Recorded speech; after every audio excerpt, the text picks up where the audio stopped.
Ok, então vamos então falar agora sobre o segundo livro dos Reis.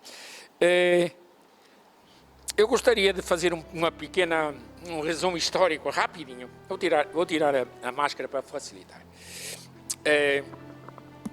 Nós já falamos que é preciso entender a questão política daquele tempo. Então, em 935, mais ou menos, AC, mais ou menos, 935 a.C., o reino de Israel, portanto, o reino de Saul,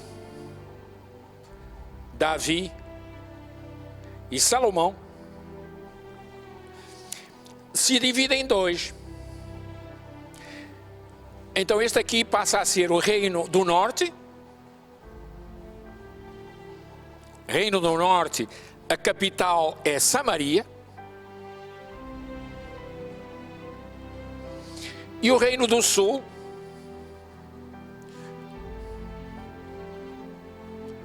a capital é Jerusalém.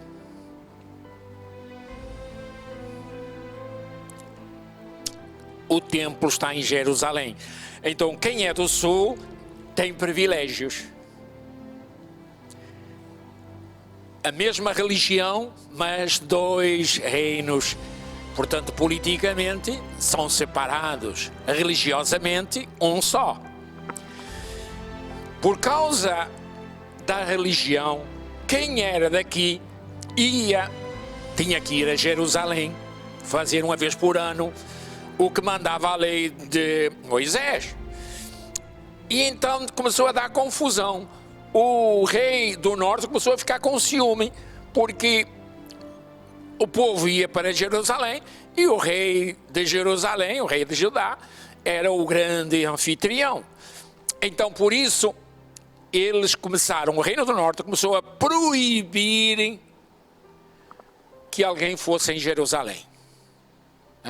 E então ele construiu uma pequena igreja, uma igrejinha, num lugar chamado Betel. Pronto, quem quiser rezar, não vai a Jerusalém, vai a Betel. Aos poucos, os que eram do norte, por não irem a Jerusalém, começaram a ser um pouquinho mais frágeis na questão de fidelidade a Javé. Um outro detalhe é que naquele tempo, para você viver em paz com os vizinhos, povos vizinhos, a tradição era convidar uma princesa para vir ser rainha com você. Ora, o rei, ao trazer uma menina de um outro povo para ser rainha, fazia com que os chefes do outro povo não atacassem, respeitassem, porque a rainha era filha daquele povo vizinho. Então isso estabeleceu um mínimo de tranquilidade política. Só que religiosamente trouxe problemas. Por quê? Porque a rainha trouxe a religião dela para o palácio. Ela não se converteu ao judaísmo. Ela trouxe, mas as meninas criadas que juntas faziam a reza delas. E o rei, porque não queria ter problemas com o pai dela, deixava, não interferia muito. O certo é que aos poucos essa rainha começava a cativar e a dar privilégio a quem viesse a rezar com ela. Dá presentinhos. E de repente a rainha já tinha um grupão rezando ao Deus dela. E o rei sabia que estava errado, mas era a mulher dele, fechava os olhos, coisa da minha mulher, deixa para lá. Só que os criados iam para casa e começavam a não rezar mais a Javé e a rezar a esse Deus que essa rainha tinha trazido para ser amiga do... puxar o saco. Qual é o resultado? Os hebreus, que eram fiéis, começaram a chamar a rainha, às suas criadas e aos seguidores dela,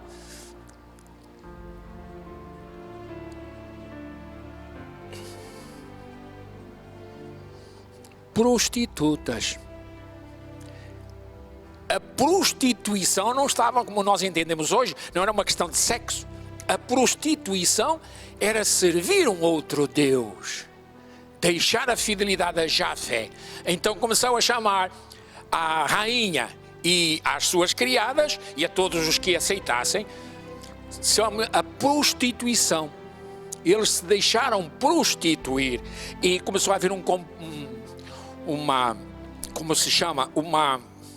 preconceito terrível, atacando a rainha e os seguidores do Deus dela. Quando havia problemas, quando a gente está no aperreio, a gente vai atrás de qualquer um, não é? Nós queremos resolver o nosso problema. Então foi assim que aconteceu. Quando havia problemas, o rei dizia: o Javé está zangado conosco. E a rainha dizia assim: vamos consultar o meu Deus, que o meu Deus pode ser que não esteja zangada comigo. E ela começou a consultar os Baal, os deuses dela. Aí a religião dos hebreus começou a ser contaminada fortemente com a religião pagã. Então, quando havia problemas, iam consultar a Javé ou iam consultar os Baal desta mulher, das esposas dos reis? Pois então, o livro dos reis nos vai falar da questão política e desta questão religiosa. Os reis, para manter uma política tranquila, perdiam a moral que os hebreus deveriam ter. É nesta situação que nós vamos enfrentar um bocado dos capítulos do segundo livro do Reis. Lembremos-nos que Samaria era no norte. O povo vizinho do norte, poderoso, se chamava Assíria.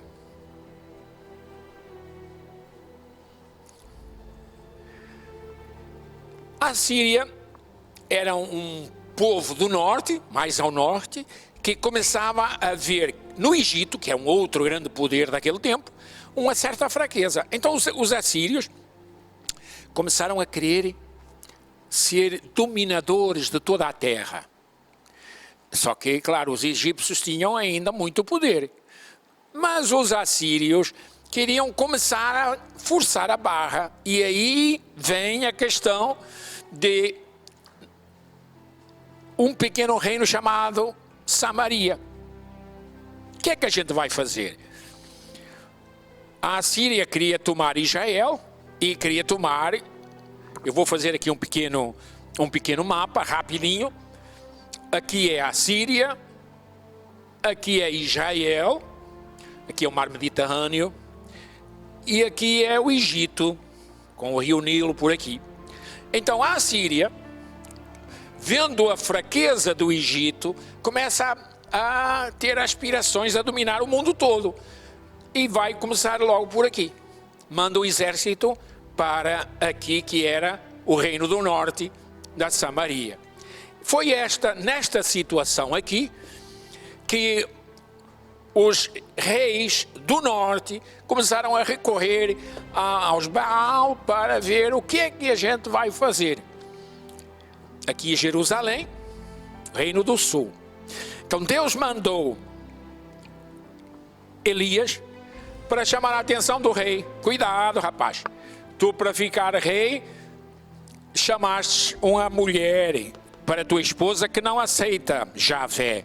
Isso te vai dar problemas. Então, é isso que nós vamos então verificar.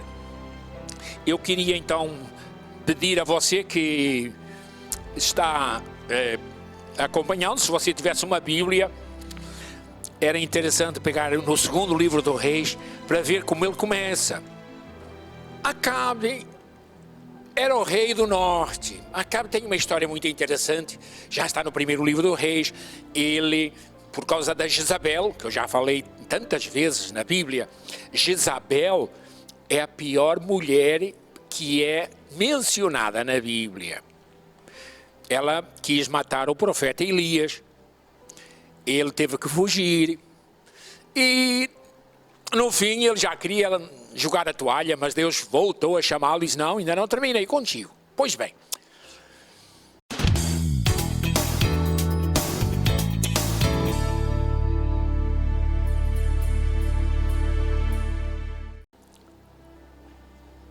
Aconteceu que a Samaria foi atacada, né? O anjo do Senhor falou a Elias: levanta-te, vai ao encontro dos mensageiros do rei da Samaria e diz-lhes: o que é que tu estás fazendo? Consultando os deuses pagãos? Não há mesmo Deus em Israel para tu consultares o Baal Zebud, o Deus de Aracom? Por isso assim fala o Senhor: da cama em que tu estás deitado já não te levantarás, vais morrer, porque foste pedir ajuda a um rei, a um Deus pagão. Os mensageiros voltaram para junto do rei e o rei lhe perguntou: mas já estás de volta? Como é que foi?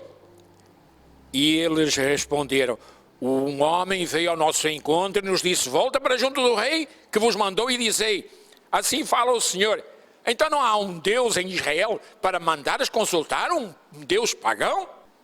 Por isso já não te levantarás da cama em que estás deitado. O rei lhe perguntou: ei, como se apresenta esse homem que foi ao vosso encontro e vos falou essas coisas? E eles disseram: ele vestia uma capa peluda e tinha um cinto de couro na cintura. O rei disse: já sei quem é. É o Elias, o tesbita, filho da mãe. Não disse filha da mãe, hein? Sou eu que estou dizendo. Mas ele já sabia quem era. E então, por um lado com raiva, por outro lado com respeito. Então o rei mandou 50 homens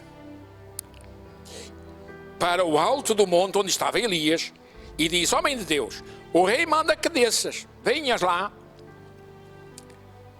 Elias respondeu: se eu sou homem de Deus,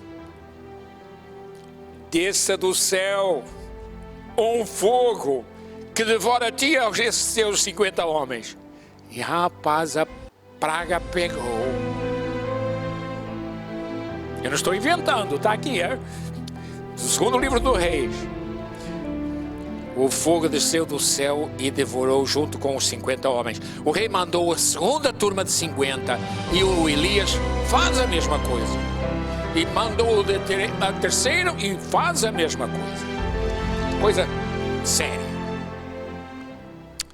E o capítulo 1 termina assim: de fato, Ocasias, que era o rei que mandava pedir socorro, e tudo isso aconteceu porque ele foi pedir ajuda ao Deus pagão. E morreu como Elias tinha predito. Como não tivesse filhos, o seu irmão Jorão lhe sucedeu no trono do reino do norte. Estamos falando do reino do norte.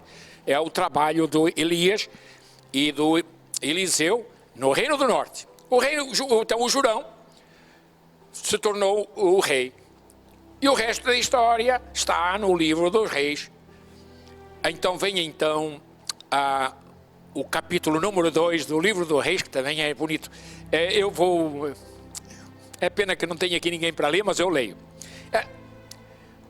Ora, quando o Senhor ia fazer subir Elias para o céu, este é um caso como Nossa Senhora. Já falei uma vez, acho que foi com o Jander, que nós falávamos que no Antigo Testamento teve um homem também que foi levado para o céu. Era o Elias, tal como Nossa Senhora. Pois então aqui está a passagem, até é interessante a gente lembrar dessa passagem.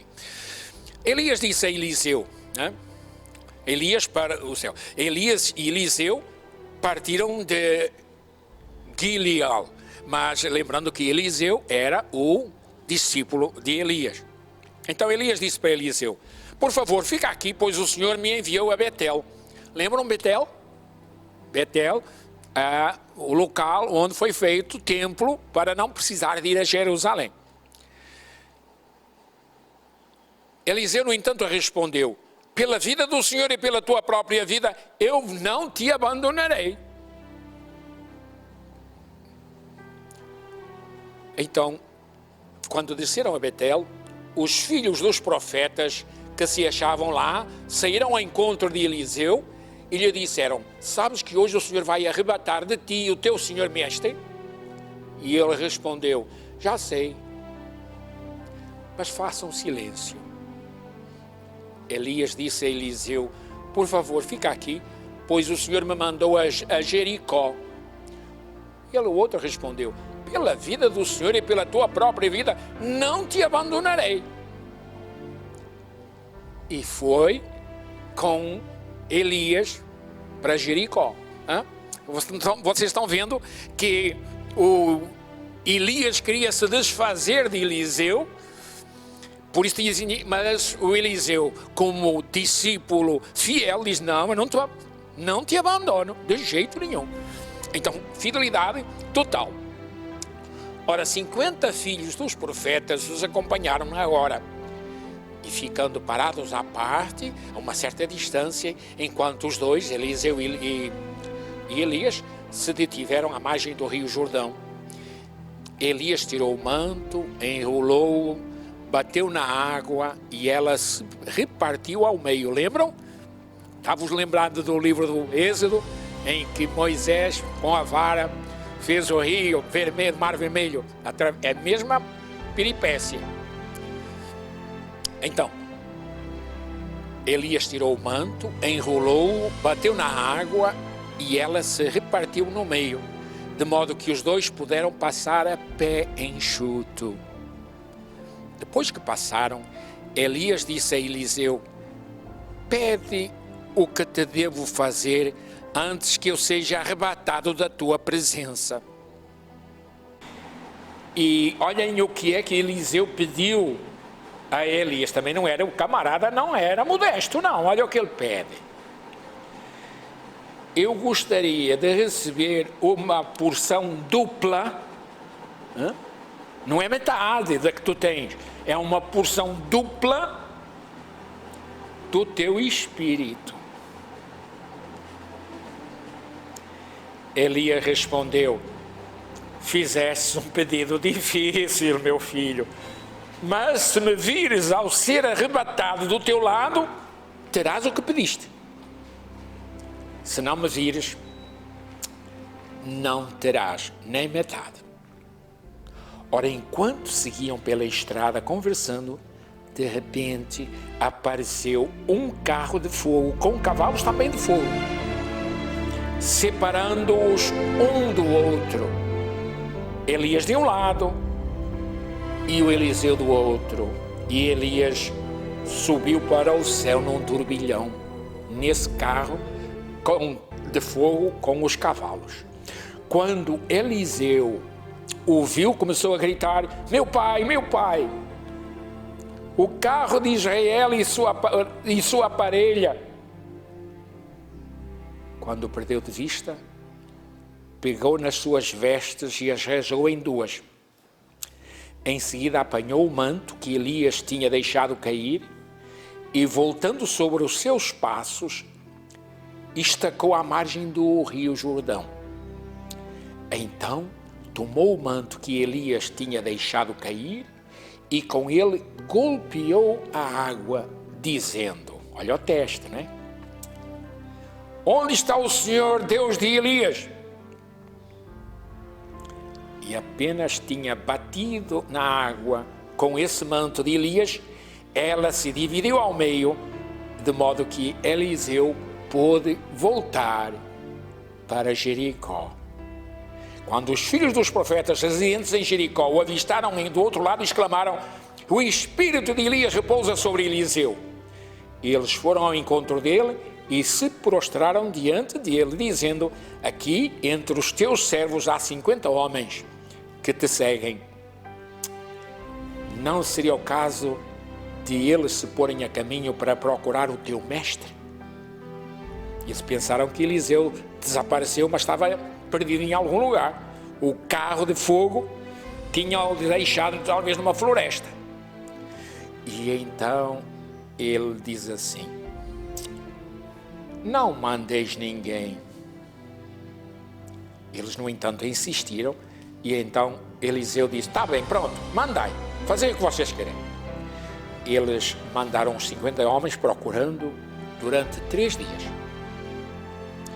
Não encontraram o Elias. E quando voltaram para junto de Eliseu, em Jericó, lhe disseram: olha, nós não o encontramos.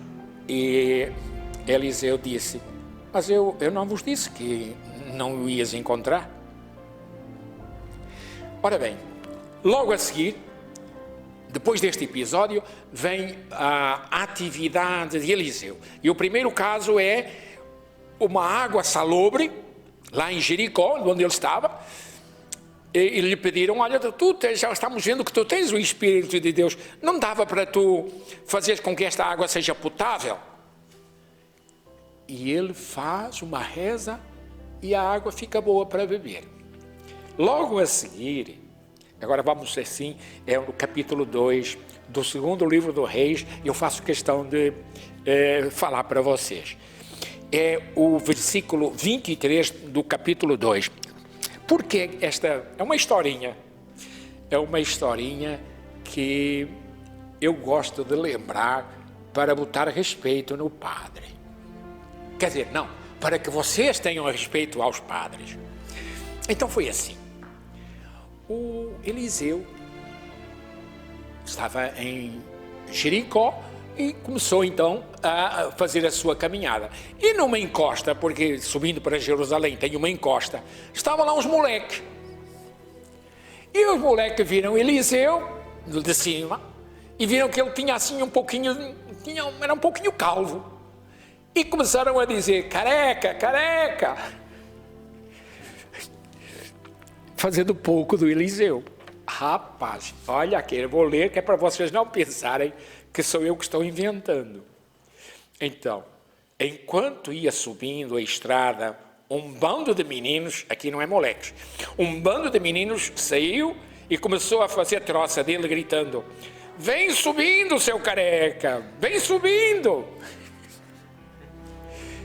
Eliseu se virou e, quando viu os meninos, amaldiçoou-os. Então saíram 2 ursas do mato e despedaçaram 42 desses moleques. Gente, não é brincadeira. Em seguida se dirigiu ao Monte Carmelo e se pôs a meditar até voltar para Samaria. Então, no capítulo 3, vede bem, esta é apenas uma passagem que não é muito edificante, nem vale a pena ler muito isso, mas é só para entendermos que Eliseu tinha capacidade de fazer coisas boas, mas também tinha poder, inclusive, para dominar a vida dos outros, né? É claro que ele não voltou mais a fazer isso, mas ele achou que o homem de Deus merece ser respeitado. E aí a molecagem quis rir na cara dele, e esta passagem é sempre muito enigmática, né? Eu até podia ver o que é que diz aqui sobre esta passagem. Estamos no capítulo 2, versículo 23. O episódio dos meninos mostra que Deus protege o seu profeta. Isto aqui é rodapé, né? contra os que o insultam, mas nos deixa bastante vexados. Jesus, ao contrário, abençoou as criancinhas. Então, cuidado, o Antigo Testamento tem um tipo de lógica, Jesus tem outra, não? Então, é por isso que tínhamos que ter cuidado, não dar ao Antigo Testamento a importância que tem o Novo. Já eu repito, o Antigo Testamento prepara a chegada de Cristo. E é nessa medida que nós temos que ler. Inclusive, o Senhor é meu pastor, nada me falta. Podem cair 100 à minha direita e 1000 à minha esquerda, eu sei que o Senhor está comigo. É o Senhor nosso Deus. Importante? Sim. Agora temos que entender melhor o que Cristo nos pede. Sereis meus amigos se fizerdes o que vos mando. E o que eu vos mando é andai à porrada uns com os outros. Não é? Não. Pois é, mas parece, às vezes parece.